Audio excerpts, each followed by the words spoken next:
महर्षि जी। नहीं हनुमान, आपने हमारे साथ छल किया है, छल किया है आपने हमारे साथ। हम एक छली का साथ नहीं दे सकते। आप हमें यहाँ छल से लेकर आए हो। नहीं नहीं महर्षि, मैंने जो कुछ भी कहा वो सब कुछ सत्य था। मैं प्रभु शिव की सौगंध खाकर कहता हूँ, मैंने आपको एक भी मिथ्या वचन नहीं दिया। भैया मुझे क्षमा कर दो भैया। दुष्ट, 40 वर्षों के पश्चात तुम्हें क्षमा की याद आई है? नहीं भैया, मैं क्या करता, मैं ग्लानि से इतना भर चुका था कि बस इसलिए कभी आपके समक्ष आने की धृष्टता भी नहीं कर सका। तो अब हमें यहाँ झूठ बोलकर बुलाने के पीछे क्या रहस्य है? कोई मिथ्याभास नहीं कर रहा है। सचमुच एक स्त्री का जीवन संकट में है, हमारी सहायता कीजिए। किंतु हम कैसे मान ले हनुमान? भैया हनुमान कभी असत्य भाष नहीं करते। सारा जग जानता है जो कुछ भी हनुमान ने कहा वो सत्य है। एक स्त्री के प्राणों को संकट है भैया। किंतु मेरा क्रोध अभी तक शांत नहीं हुआ है महानंद।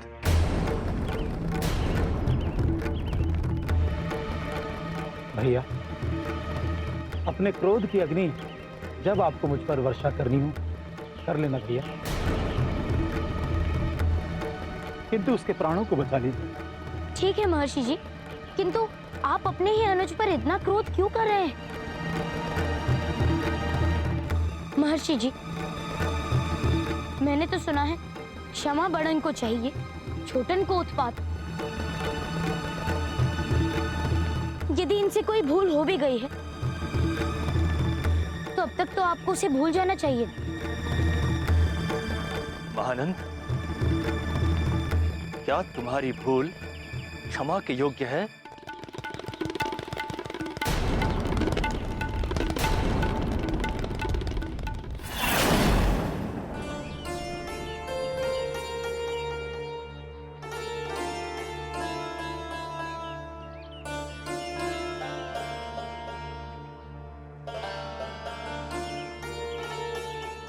भैया महानंद, तुम्हारे पास इतना धन क्या कर रहा है? भैया ये मैंने स्वयं अर्जित किया है। अर्जित? लेकिन साधु के पास इतने धन का क्या काम? इन्हीं मुद्राओं का भंडार ही मेरे जीवन का उद्देश्य है, मेरे जीवन का संगीत है भैया। तुम धूर्त कैसे हो सकते हो? तुम मेरे भाई हो। तुम्हें स्मरण है हम लोगों ने जन कल्याण की शपथ लेकर ही ये मार्ग चुना है। मैंने नहीं भैया, आपने जन कल्याण की शपथ ली थी, ये मार्ग चुना था। मैंने तो आपसे बस इतना पूछा था कि क्या मैं भी आपकी तरह ये सिद्धियां प्राप्त कर सकता हूं, तो आपने कहा अवश्य। और जब मैंने अपनी विद्या के बल पर यह धन प्राप्त किया तो आपको कष्ट हो रहा है? कष्ट नहीं हो रहा मूर्ख, दुख हो रहा है कि मेरा भाई मार्ग से भटक रहा है। मैं नहीं भटका भैया, आपके जीवन का उद्देश्य भिन्न था। और क्या भिन्न? ये धन एक साधु का उद्देश्य हो भी कैसे सकता है? मेरे भाई, हमने ये ज्ञान जन कल्याण के लिए अर्जित किया है और इसका तभी लाभ होगा जब हम इससे लोगों की भलाई करें। इस ज्ञान का मूल्य वही है मेरे भाई। मैंने कहा ना भैया, आपके लिए इसका मूल्य जन कल्याण होगा, लोगों की भलाई होगा। मेरे लिए इसका मूल्य तो मूल्यवान वस्तु ही है। और क्या मिला आपको इस ज्ञान से? लोगों की भलाई करके आज तक जिस कुटिया में हमारे माता पिता हमें छोड़कर गए थे, आज भी उसी कुटिया में जीवन व्यतीत करना पड़ रहा है। हम साधु हैं मेरे भाई, और साधु का जीवन उदाहरण होता है त्याग और तपस्या के लिए। तुम कैसे साधु हो जो लोभी हो गए? नहीं भैया, आज के बाद मैं आपके साथ इस कुटिया में नहीं रहूंगा। मुझे बहुत ग्लानि होती है आपके साथ भिक्षा मांगने में। तुम क्या जाओगे मेरे भाई? जाना तो मुझे होगा, क्योंकि मुझे इस संसार से कोई लोभ नहीं है। लेकिन महानंद, जाने से पहले बड़ा भाई होने के नाते मैं तुम्हें इतना अवश्य समझाना चाहता हूँ कि तुम जो कुछ कर रहे हो वो न्याय प्रिय नहीं है। इसके लिए तुम्हें एक ना एक दिन अवश्य पछताना पड़ेगा और जीवन में तुम्हें मेरी आवश्यकता अवश्य पड़ेगी। कदाचित तब मैं तुम्हारी सहायता ना कर पाऊं। तो आप जाइए भैया, और कभी वापस लौट कर मत आइएगा। जाइए जाइए जाइए आप।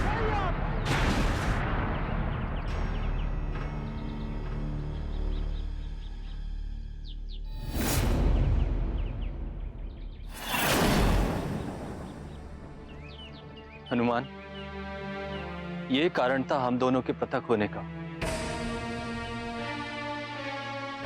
पर आप इस पाखंडी की बातों में आकर छल से हमें यहां ले आए। इसके पीछे भी अवश्य इसकी कोई सिद्धि होगी जो ये तुमसे सिद्ध करवाना चाहता है।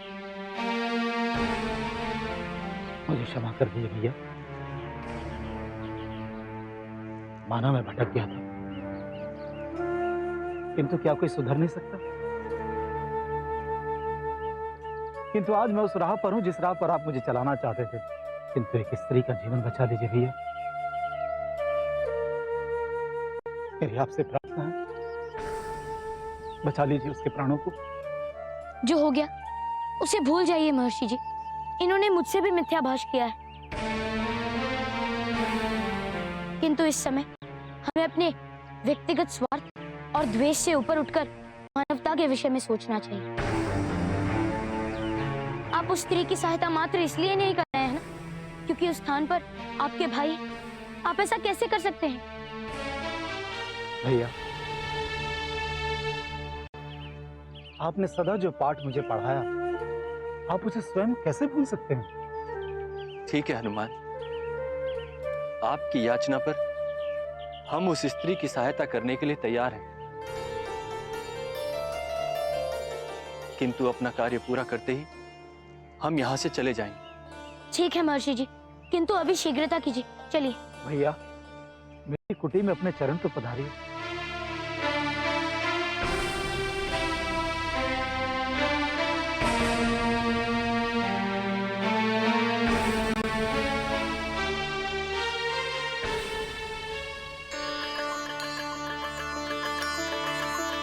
संचिता, संचिता, संचिता,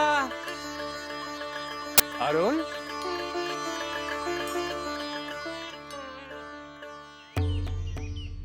घर तो खुला है, कहाँ है दोनों? घर में तो कोई नहीं है।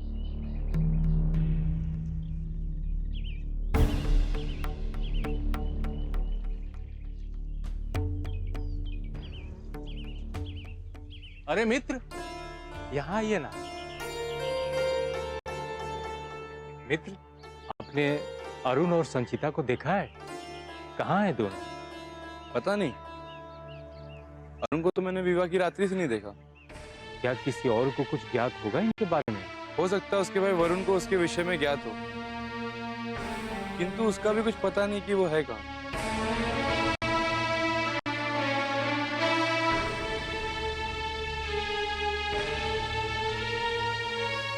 देखिए, मैं संचिता का पिता हूँ। यदि आपको आपत्ति न हो तो मैं यहाँ बैठकर अपनी बेटी और दामाद जी के आने की प्रतीक्षा कर सकता हूँ। अवश्य अवश्य।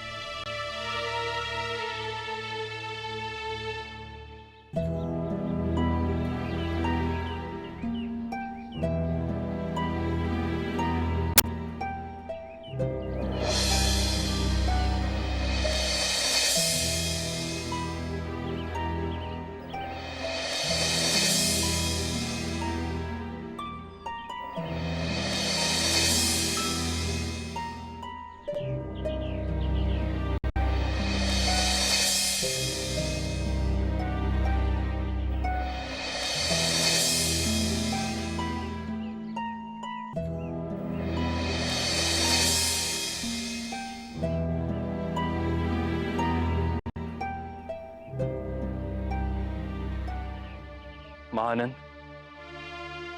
सत्य बताओ, क्या किया है तुमने? मुझसे भूल हो गई भैया। मैंने एक प्रयोग किया था जिसके फलस्वरूप वो स्त्री वृक्ष बन गई, किंतु जो उसका होने वाला पति है वो उसके वियोग में तड़प रहा है भैया। मेरा शिष्य है और उसकी इस चिंताजनक स्थिति का मैं दायित्व लेता हूं। कितने झूठ बोले हैं आपने मुझसे। मुझे क्षमा करें हनुमान, किंतु मैं विवश था। यदि मैं आपको सब कुछ बता देता तो वरुण का पता नहीं क्या होता, किंतु उस समय जो उपाय मुझसे सूझा वो मैंने आपको बता दिया। किंतु ये सत्य है कि इस तंत्र क्रिया की काट भैया ही जानते हैं। भैया, मेरी हर भूल को क्षमा कर मेरे शिष्य की होने वाली पत्नी को बचा लीजिए। मैं भगवान शिव की सौगंध खाकर कहता हूं कि उसके ठीक होने के उपरांत ही मैं इस तंत्र और कुलशित विद्या को छोड़कर सन्मार्ग ले लूंगा भैया। महानंद, तुमने वृक्षा शक्ति का प्रयोग किया है? जी भैया। ठीक है। जिस स्थान पर वो स्त्री वृक्ष के रूप में परिवर्तित हुई है, तुम हमें उस स्थान की मिट्टी लाकर दो। जो आ गया भैया।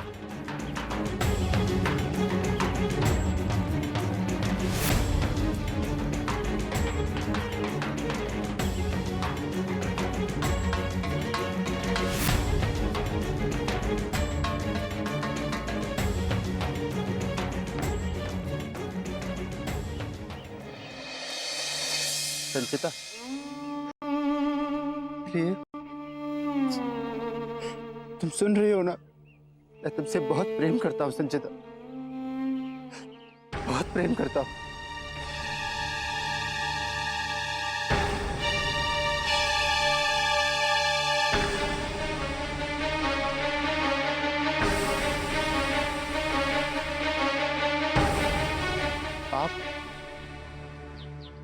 आप यहाँ क्यों आए?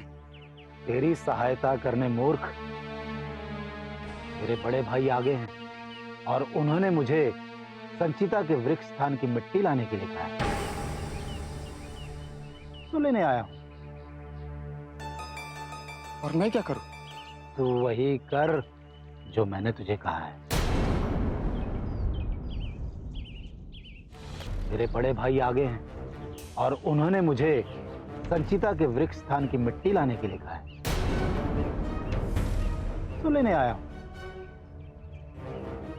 और मैं क्या करूं? तू वही कर जो मैंने तुझे कहा है। पर स्मरण रहे, संचिता के वृक्ष से स्त्री बनते ही मुझे 1,000 सोने की मुद्राएं चाहिए, समझा? मेरी संचिता मुझे मिल जाएगी तो मैं एक नहीं 2,000 स्वर्ण मुद्राएं दूंगा। हो जाएगा, तेरा कार्य अवश्य होगा।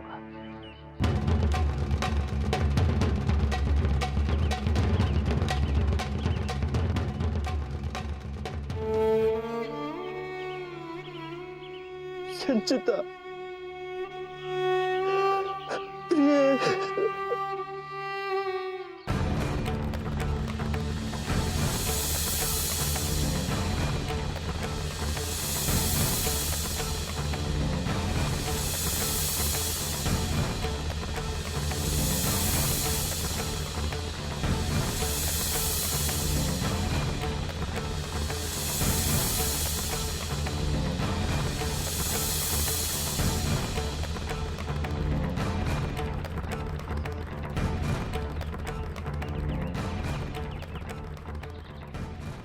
हनुमान, इस तंत्र की पूर्ण रूप से काट के लिए हमने सारी सामग्रियों का स्मरण कर लिया है। तो बताइए ना ऋषिवर, मैं अभी सारी सामग्रियां जुटा लेता हूँ। नहीं हनुमान, उसके पूर्व हमें